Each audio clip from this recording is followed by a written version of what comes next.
안녕하세요. 저는 서울성모병원 소아청소년과 교수 류인혁입니다. 저는 소아청소년 소화기 영양 전문의로서 아이들의 복통, 구토, 설사, 변비 같은 다양한 소화기 문제와 저체중, 비만과 같은 영양 문제를 함께 진료하고 있습니다. 혹시 우리 아이가 배 아파서 학교에 못 간 적이 있으신가요? 아이들의 복통 생각보다 흔한 증상입니다. 통계적으로는 아이들 10명 중 1명은 일주일에 한 번 이상 배가 아프다고 한다고 합니다. 아이들이 배가 아픈 이유는 정말 다양합니다. 급성 복통은 아이들이 장염에 걸리거나 또 다른 이유로 갑자기 배가 아픈 경우를 말하는데요. 이런 경우는 일부 증상이 아주 심한 경우를 제외한다면 대부분 시간이 지나면 저절로 좋아집니다.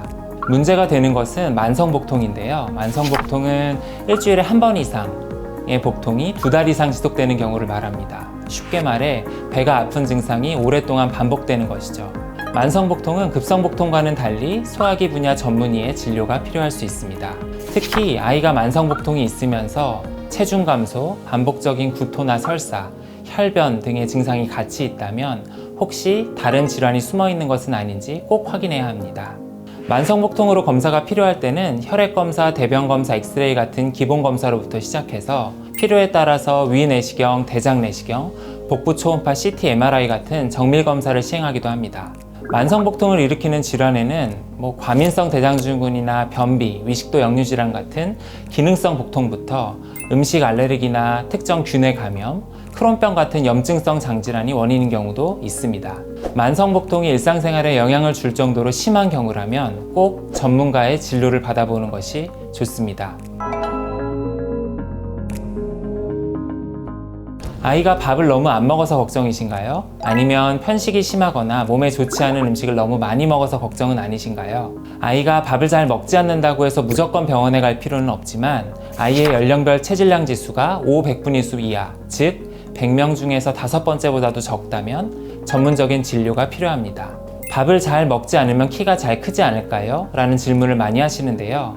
현재 우리나라에서는 사실 영양 부족으로 키가 못 크는 경우가 많지는 않습니다. 하지만 체질량 지수가 500분위수 미만일 정도로 적게 먹거나 편식이 아주 심한 경우에는 영양 부족이 키 성장에 영향을 줄 수 있습니다. 이런 경우는 저체중의 원인을 정확히 파악하고 늦지 않게 적극적인 교정을 해야지만 따라잡기 성장을 할 수 있습니다. 그런데 반면에 아이가 밥을 너무 많이 먹는 경우에도 건강에 이상이 있을 수 있습니다. 어릴 때 살은 키로 간다는 옛말이 있는데요. 사실 오히려 소화비만은 키 성장에도 안 좋은 영향을 줄 수 있고 이후에 성인 비만으로 이어질 확률이 매우 높기 때문에 어릴 때부터 적극적으로 관리해야 합니다. 또한 최근에는 소아청소년 시기에도 지방간염, 고지혈증, 당뇨병 같은 비만 합병증이 생기는 환자들이 점점 늘고 있기 때문에 더 주의가 필요합니다. 비만인 아이에게는 단순히 다이어트를 강요하는 것보다는 비만의 원인된 음식을 점차 줄여나가고 꾸준히 운동하는 습관을 갖도록 하여서 장기적으로 좋은 생활 습관을 갖게 하는 것이 아이들의 비만 치료의 기본입니다. 좋지 않은 생활 습관을 조금이라도 일찍 적극적으로 바꿔나가는 것이 매우 중요합니다. 또한 비만의 정도가 아주 심하거나 합병증이 이미 심한 경우라면 약물 치료를 같이 병행하는 경우도 있습니다.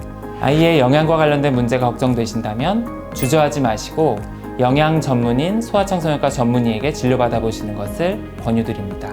아이가 아플 때 부모님 마음처럼 안타까운 게 없죠. 저도 같은 부모로서 그 마음 충분히 이해합니다. 아이들의 건강한 웃음, 저희 소아청소년과가 함께 지켜나가겠습니다. 지금까지 서울성모병원 소아청소년과 류인혁이었습니다. 감사합니다.